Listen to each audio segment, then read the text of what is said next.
Antara bisnes lain dengan bisnes Nuraisa amat berbeza.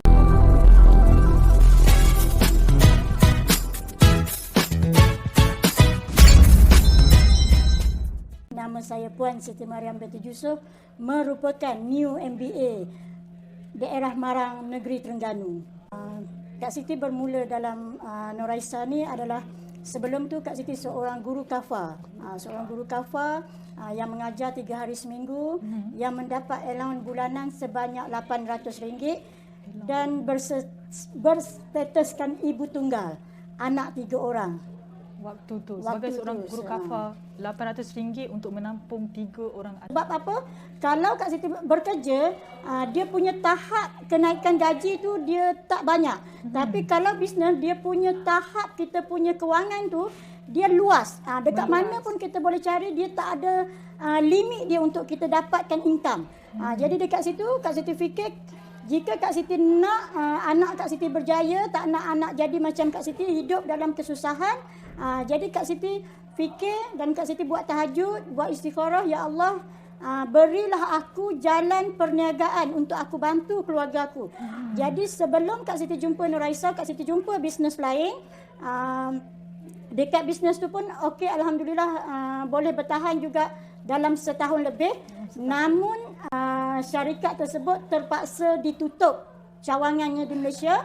Jadi waktu tu Kak Siti pun terus fokus pada Nuraisa dan buat Nuraisa lah. Alhamdulillah lah dekat situ. Bila kita fokus dan kita nampak bisnes tu sahaja yang dapat menampung kita punya masalah, yang boleh membantu kita.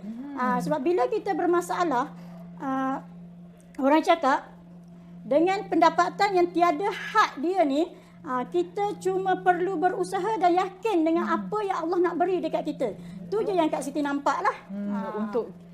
Okey, bila seorang wanita kejatuhan dalam rumah tangga kali yang kedua ni, pandangan masyarakat sangat-sangat berbeza.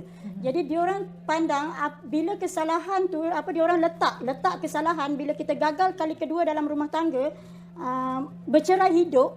Jadi pandangan masyarakat, kau wanita yang salah. Jadi bila Kak Siti keluar ke kedai, orang cakap, makin ramai ibu tunggal dekat kampung ni. Jadi sakit dia tu sebab bila orang lain pergi kedai, orang tak cakap apa-apa. Tapi bila kita pergi, orang sindir-sindir, kita akan rasa benda tu, ya Allah, hinanya status aku saat tu. Jadi Kak Siti rasa, aku perlu bangkit, aku perlu buktikan. Lagi pula Kak Siti ada anak 3 orang ni. Kalau Kak Siti tak usaha, siapa yang nak bagi makan anak-anak?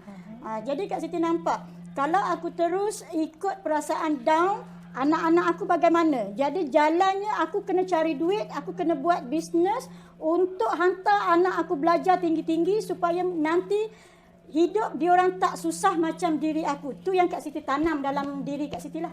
Antara bisnes lain dengan bisnes Nuraisa amat berbeza. Nuraisa bimbing kita daripada kita kosong, tak tahu apa-apa. Sebab sebelum ni bisnes yang Kak Siti join dulu, dia tak sama. Jadi semua bisnes, walaupun Kak Siti pernah dalam bisnes dulu duduk di level tertinggi, kira macam top 3 leader juga. Jadi tapi bisnes tu berbeza dengan bisnes Nuraisa. Sebab Nuraisa ni dia bimbing dia punya tim dari level bawah sampai level atas. Sampai ke tahap sekarang Kak Siti dah NBA pun masih founder bimbing. Nak jadi seorang leader yang terbaik supaya kita boleh bimbing tim kita pula. Tu yang terbaiknya Nuraisa. Kalau dulu waktu sebelum Kak Siti join bisnes, memang Kak Siti tak ada satu pun barang kemas. Dan lepas tu, jika dulu bila raya mak dan arwah ayah ni selalulah bercerita, adik ipar boleh bagi duit raya dekat mak ayah. Tapi kita ni hanya mampu dengar. Tapi sekarang bukan duit raya je Kak Siti boleh bagi dekat mak, malah setiap bulan Kak Siti bagi. Biasa kalau dulu Kak Siti bagi dalam RM50 sebulan. Lepas tu Kak Siti up kepada 100. Yang terakhir masa NSP itu hari Kak Siti boleh bagi dalam 200 sebulan. InsyaAllah Kak Siti target bila Kak Siti dapat upgrade kepada 100k sebulan, duit bulanan mak insya-Allah akan 500 sebulan. Tu yang Kak Siti tanam dalam hati. Sebab mak memang dah tak mampu nak bekerja. Orang cakap memang tak ada duit. Duit yang ada tu untuk rolling modal, duit modal je. Duit simpanan memang tak ada. Lepas tu bila orang cakap kita yakin dengan rezeki Allah, masuk je tahun baru 2020, mudah je duit tu dapat. Dan Kak Siti dah bayar kereta tu pada anak tiri dalam 15,000. Baki dia Kak Siti simpan lagi sebab proses pertukaran nama belum selesai disebabkan PKP. Jadi minggu lepas baru masuk ke Puspakom. InsyaAllah balik ni kita orang akan tukar nama lah dan Kak Siti akan bayar. Kos kereta tu berharga semua sekali dengan harga kereta RM19,444 yang Kak Siti perlu bayar. Proses-proses lain tu jadi berjumlah RM20,000 lah. Kak Siti bayar sepenuhnya hasil Noraisa.